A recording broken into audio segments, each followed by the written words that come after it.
আসসালামু আলাইকুম। প্রথমে ইসরায়েল ফিলিস্তিন হিজবুল্লাহর যুদ্ধ শুরু হয়ে গেছে। জানিয়ে দেব আমাদের হাতে থাকা সর্বশেষ গুরুত্বপূর্ণ আন্তর্জাতিক আপডেট সংবাদ। শুরুতেই ভয়াবহ এক সুখবর। আলহামদুলিল্লাহ, গোটা মুসলিম জাহানের জন্য অন্যতম এক সুখবর।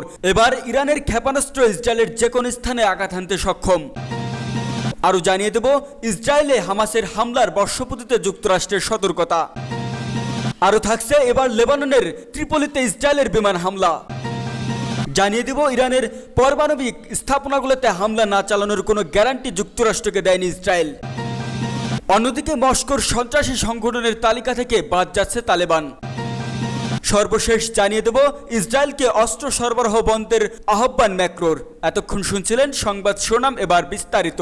তার আগে আমাদের ভিডিওটি ভালো লেগে থাকলে লাইক, কমেন্ট এবং সাবস্ক্রাইব করবেন। সাক্ষাৎকারে ইরানি কমান্ডার, ইরানের ক্ষেপণাস্ত্র ইসরায়েলের যে কোনো স্থানে আঘাত আনতে সক্ষম। ইরানের ইসলামী বিপ্লবী গার্ড বাহিনীর আইআরজিসি কাজভিন প্রদেশের commander brigadier general Hossain Mohammad Shafi জানিয়েছেন, ইরানের ক্ষেপণাস্ত্রগুলো দখলকৃত ফিলিস্তিনের যে কোনো স্থানে আঘাত আনতে সক্ষম। বার্তা সংস্থা ইরনাকে দেয়া এক সাক্ষাৎকারে শফি বলেন, পশ্চিমা দেশগুলো নিজেরাই স্বীকার করেছে যে ইরানের ক্ষেপণাস্ত্রগুলো দখলকৃত অঞ্চলের যে কোনো স্থানে ধ্বংসাত্মক আঘাত আনতে পারে। এছাড়া ইরানের অপারেশন ট্রু প্রমিস দ্বিতীয়বারের মতো ইসরায়েলি বাহিনীর মিথ্যা গৌরবকে ধ্বংস করেছে। গত মঙ্গলবার 1 অক্টোবর রাতে আইআরজিসি ইসরায়েলের সামরিক অবস্থানগুলোতে একাধিক হাইপারসনিক ব্যালিস্টিক ক্ষেপণাস্ত্র ছোড়ে। হামলাটি হামাস প্রধান ইসমাইল হানিয়া, হিজবুল্লাহ নেতা সাইদ হাসান নাসরুল্লাহ এবং ইরানি সামরিক উপদেষ্টা আব্বাস নীলফোরসানের হত্যার প্রতিশোধ হিসেবে চালানো হয় বলে জানায় আইআরজিসি। এ বিষয়ে শফি উল্লেখ করেন যে এ হামলা ইসরায়েলের বিরুদ্ধে ইরানের প্রতিশোধমূলক ক্ষমতার একটি স্পষ্ট উদাহরণ। সেই সঙ্গে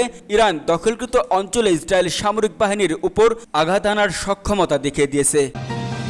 ইসরায়েলে হামাসের হামলার বর্ষপূর্তিতে যুক্তরাষ্ট্রের সতর্কতা। ইসরায়েলে হামাসের নজিরবিহীন হামলার 1 বছর পূর্ণ হচ্ছে সোমবার 7 অক্টোবর। এ হামলার জের ধরে ফিলিস্তিনের গাজায় এখনও ইসরায়েলে চাপিয়ে দেওয়া যুদ্ধ চলছে। এর মধ্যে মধ্যপ্রাচ্যের অন্যান্য অঞ্চলে ছড়িয়ে পড়েছে উত্তেজনা। মধ্যপ্রাচ্যের চলমান এই উত্তেজনাকে পুঁজি করে হামাসের হামলার বর্ষপূর্তিতে উগ্রপন্থীরা সহিংস ঘটনা ঘটানোর ইন্ধন যোগাতে পারে বলে সতর্ক করে দিয়েছে যুক্তরাষ্ট্র। গত শুক্রবার যুক্তরাষ্ট্রের কেন্দ্রীয় তদন্ত সংস্থা FBI এবং ডিপার্টমেন্ট অফ হোমল্যান্ড সিকিউরিটি এক যৌথ ঘোষণায় এই সতর্কতা জারি করেছে।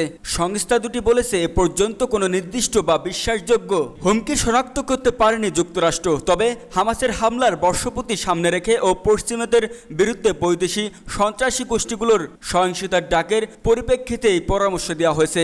এই সতর্কতার পিছনে আরও কিছু বিষয় কাজ করেছে। সেগুলো হলো লেবাননে হিজবুল্লাহর প্রধান কার্যালয়ে ইসরায়েলের ভয়াবহ হামলা ও এর জবাবে ইসরায়েলি ভূখণ্ডে ইরানের ব্যালিস্টিক ক্ষেপণাস্ত্র হামলা। CNN এর এক প্রতিবেদন অনুযায়ী মধ্যপ্রাচ্যের সাম্প্রতিক উত্তেজনা 7 অক্টোবর হামাসের হামলার বর্ষপূর্তি ও ইহুদি নববর্ষ উৎসবকে কেন্দ্র করে যুক্তরাষ্ট্রের পুলিশ সংস্থাগুলো দেশজুড়ে ইহুদি ও মুসলিম প্রতিষ্ঠানগুলোতে টহল জোরদার করেছে। নিউ ইয়র্কের পুলিশ বিভাগ আগামী সোমবার দিনটিকে কেন্দ্র করে টহল বাড়িয়েছে। আইন প্রণয়নকারী একটি সংস্থা CNN-কে এ তথ্য জানিয়েছে। সূত্রটি বলেছে, আগামী 2 সপ্তাহ এমন টহল ও নজরদারি বজায় রাখতে পারে। এ সময় পুলিশ সেতু ও সুড়ঙ্গতে বিস্ফোরণ শনাক্ত করতে কাজ করবে। এছাড়া হেলিকপ্টার ইউনিট ব্যবহার করা হবে তেজস্ক্রিয়তা শনাক্তের জন্য। লস অ্যাঞ্জেলস পুলিশ বিভাগ জানিয়েছে, গত সপ্তাহ থেকেই তারা টহল বাড়িয়েছে। তল্লাশি চৌকিগুলোর নতুন করে পুলিশ কর্মকর্তাদের সংখ্যা বাড়ানো, গাড়ি মোতায়েন ও আশ্বারোহী ইউনিট মোতায়েন করা হবে। শিকাগো, মায়ামি ও ফিলাডেলফিয়ায় পুলিশের টহল বাড়িয়েছে। যৌথ ঘোষণায় FBI ও DHS বলেছেন, সিনাগন, মসজিদ বা ইসলামী সেন্টার এবং কমিউনিটি সেন্টার সহ ইহুদি, মুসলিম ও আরব প্রতিষ্ঠানগুলো স্মারক, আইনগত বিক্ষোভ সহ বড় গণজমায়েত বর্তমানে সহিংস হামলার জন্য অত্যন্ত আকর্ষণীয় লক্ষ্যবস্তু। ঘোষণায় আরও বলা হয়, আপনার আশপাশ সম্পর্কে সব সময় সজাগ থাকুন। সন্দেহজনক কোনো কার্যকলাপ চোখে পড়লে কর্তৃপক্ষকে জানান। সংস্থাগুলোর অনুমান, বিদেশি সন্ত্রাসী গোষ্ঠীগুলো ইসরায়েল, হামাস, হিজবুল্লাহ ও ইরানে চলমান ভূরাজনৈতিক পরিস্থিতিকে কাজে লাগিয়ে মানুষের নজর ঘুরিয়ে দেওয়ার চেষ্টা করবে। আর এই বিষয়টি একক হামলাকারীদের যুক্তরাষ্ট্রের মাটিতেও সহিংসতা ঘটাতে সহায়তা করতে পারে। নিরাপত্তা সংশ্লিষ্ট সূত্রগুলো সিএনএনকে বলেছে, তথাকথিত একক হামলাকারী আনুষ্ঠানিকভাবে কোনো সন্ত্রাসী গোষ্ঠীর অংশ হিসেবে থাকে না, তারা আইন প্রয়োগকারীদের ভয়াবহ চ্যালেঞ্জের মুখে দাঁড় করিয়ে দেয়। একটি সূত্র বলছে, সংঘবদ্ধ সন্ত্রাসীরা একে অন্যের সঙ্গে যোগাযোগ করলে আমরা তাদের উপর নজরদারি করার সুবিধা পাই, কিন্তু একক হামলাকারী কোনো ব্যক্তিকে শনাক্ত করা অনেক কঠিন, কেননা এমন ব্যক্তি তার আক্রমণের পরিকল্পনা জানাতে কাউকে কোনো বার্তা পাঠায় না। এবার লেবাননের ত্রিপলিতে ইসরায়েলের বিমান হামলা। লেবাননের উত্তরাঞ্চল শহর ত্রিপলিতে আজ ভোরে প্রথমবারের মতো বিমান হামলা চালিয়েছে ইসরায়েল। লেবাননের নিরাপত্তা সূত্র রয়টার্সকে তথ্য জানিয়েছে। এদিকে দক্ষিণাঞ্চল বৈরুত শহরে নতুন করে বোমা হামলা চালিয়েছে ইসরায়েল। লেবাননের দক্ষিণাঞ্চলে নতুন করে স্থল অভিযান চালানোর পরিকল্পনা করছে ইসরায়েলি সেনারা। সূত্রের মাধ্যমে রয়টার্স জানতে পেরেছে, ত্রিপলিতে ফিলিস্তিনি শরণার্থী শিবিরে ওই হামলা হয়েছে। এতে ফিলিস্তিনের স্বাধীনতাকামী সশস্ত্র সংগঠন হামাসের এক কর্মকর্তা, তার স্ত্রী ও 2 সন্তান নিহত হয়েছে। হামাস সংশ্লিষ্ট সংবাদ মাধ্যমের খবরে বলেছে, হামলায় তাদের এক নেতা নিহত হয়েছেন। সুন্নি অধ্যুষিত বন্দর নগরী ত্রিপলিতে হামলার ব্যাপারে ইসরায়েলি সেনাবাহিনী তাৎক্ষণিকভাবে মন্তব্য করেনি। গাজা উপত্যকায় 1 বছর আগে ইসরায়েলি হামলায় শুরু হওয়ার পর থেকে লেবাননের সশস্ত্র গোষ্ঠী হিজবুল্লাহ ও ইসরায়েলের মধ্যে উত্তেজনা ও পাল্টাপাল্টি হামলা চলছিল।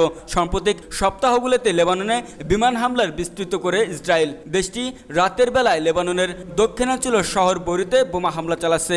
দক্ষিণাঞ্চল ওই এলাকা হিজবুল্লাহর শক্ত ঘাঁটি হিসেবে পরিচিত। শুক্রবার রাতে ইসরায়েলের এক সেনা মুখপাত্র দক্ষিণাঞ্চলের বাসিন্দাদের এলাকা ছেড়ে চলে যাওয়ার জন্য 3 বার সতর্ক করেন। এরপর রয়টার্সের প্রখ্যাতদর্শীরা সেখানে কমপক্ষে একটি বিস্ফোরণের শব্দ শুনেছে। এর আগে গতকাল শুক্রবার লেবাননের দক্ষিণাঞ্চলে হিজবুল্লাহর গোয়েন্দা সদর দপ্তরে হামলা চালানোর দাবি করে ইসরায়েল। গত কিছুদিনে ইসরায়েলি হামলায় হিজবুল্লাহর বেশ কয়েকজন জ্যেষ্ঠ নেতা নিহত হয়েছে। গত 27 সেপ্টেম্বর ইসরায়েলি বিমান হামলায় হিজবুল্লাহ নেতা হাসান নাসরুল্লাহ নিহত হন। লেবানন সরকারের হিসাব অনুসারে 1 বছরে ইসরায়েলি হামলায় 2000-এর বেশি মানুষ নিহত হয়েছে। এর মধ্যে বেশিরভাগ প্রাণহানি হয়েছে গত 2 সপ্তাহে। ইরানের পারমাণবিক স্থাপনাগুলোতে হামলা না চালানোর কোনো গ্যারান্টি যুক্তরাষ্ট্রকে দেয়নি ইসরায়েল। ইরানের ব্যালিস্টিক ক্ষেপণাস্ত্র হামলার প্রতিশোধে মরিয়া ইসরায়েল। তাই বাইডেন প্রশাসনকে ইরানের পারমাণবিক স্থাপনাগুলোকে লক্ষ্যবস্তু করে হামলা চালানো হবে না এমন কোনো গ্যারান্টি দেয়নি ইসরায়েল। এক প্রতিবেদনে যুক্তরাষ্ট্রের সংবাদ মাধ্যম সিএনএন নিউজ এ তথ্য জানায়। মার্কিন পররাষ্ট্র দপ্তরের একজন শীর্ষ কর্মকর্তা জানিয়েছেন এমন তথ্য। তিনি বলেন, আগামী 7 অক্টোবরে হামাসের হামলার বার্ষিকী। ওই দিন ইরানে হামলার দিন হিসেবে ইসরায়েল ব্যবহার করবে কিনা সে বলা সত্যি কঠিন। আমরা আশা করি শক্তির পাশাপাশি কিছু প্রজ্ঞার সঠিক প্রয়োগ দেখতে পারবো। তবে আপনি জানেন, ইসরায়েল হামলার কোনো গ্যারান্টি নেই। ইসরায়েল যুক্তরাষ্ট্রকে আশ্বস্ত করেনি যে ইরানের পারমাণবিক সাইটগুলো টার্গেট টেবিলের বাইরে রয়েছে কিনা। পররাষ্ট্র দপ্তরের শীর্ষ কর্মকর্তা আশঙ্কা প্রকাশ করে জানান, মস্কোর সন্ত্রাসী সংগঠনের তালিকা থেকে বাদ যাচ্ছে তালেবান। রাশিয়ার সন্ত্রাসী সংগঠনের তালিকা থেকে আফগানিস্তানের শাসক গোষ্ঠী তালেবানের নাম বাদ যাচ্ছে এমন তথ্য জানিয়েছে আফগানিস্তানে নিযুক্ত রাশিয়ার প্রেসিডেন্ট বিশেষ দূত জামির কাবুলুভ। এক প্রতিবেদনে রুশ সংবাদ মাধ্যম আরটি এই তথ্য জানায়। প্রতিবেদনে বলা হয়, রাশিয়ার গোয়েন্দা সংস্থা ফেডারেল সিকিউরিটি সার্ভিসের এফএসবি প্রধান আলেকজান্ডার বর্তনিকভও বিষয়টি জানিয়েছে। এর আগে 2021 সালের আগস্টে আফগানিস্তানে ক্ষমতা দখল করার পর তালেবান সরকারের সঙ্গে যেসব দেশ যোগাযোগ স্থাপন করেছিল তার মধ্যে প্রথম দিকেই ছিল রাশিয়া। তবে আনুষ্ঠানিকভাবে তালেবান সরকারকে স্বীকৃতি দেয়নি দেশটি।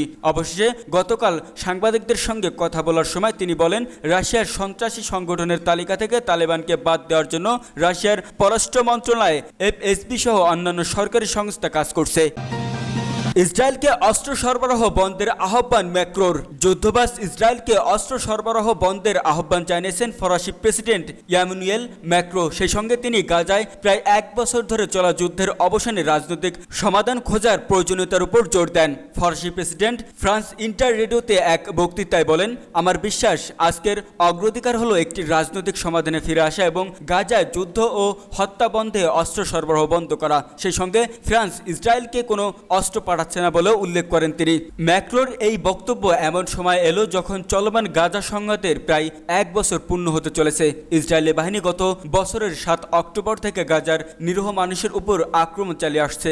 ফরাসি প্রেসিডেন্ট ঠিক 2 সপ্তাহ আগেই প্যারিসের এলিজি প্যালেসে ওয়ার্ল্ড জিউইশ কংগ্রেসের সভাপতি রোনাল্ড এস লাউডারের সঙ্গে বৈঠক করেন, যেখানে ফ্রান্সের ইহুদি সম্প্রদায় চলমান ইসরায়েল গাজা সংঘাত এবং অপহরণ ইহুদের পরিস্থিতি নিয়ে আলোচনা হয়। বৈঠকে ম্যাক্রো ইসরায়েল হামাস সংঘাত সমাধানের গুরুত্ব এবং অবশিষ্ট জিম্মিদের নিরাপদ প্রত্যাবর্তনের উপর গুরুত্বারোপ করেন। এদিকে ফরাসি প্রেসিডেন্ট গত মঙ্গলবার 1 অক্টোবর ইসরায়েলে ইরানের হামলার নিন্দা জানিয়ে বুধবার মধ্যপ্রাচ্যে সামরিক বাহিনী মোতায়েন করেন, যা ইসরায়েলের নিরাপত্তার প্রতি ফ্রান্সের দেয়া প্রতিশ্রুতি বহিঃপ্রকাশ। সূত্র দ্য জেরুজালেম পোস্ট।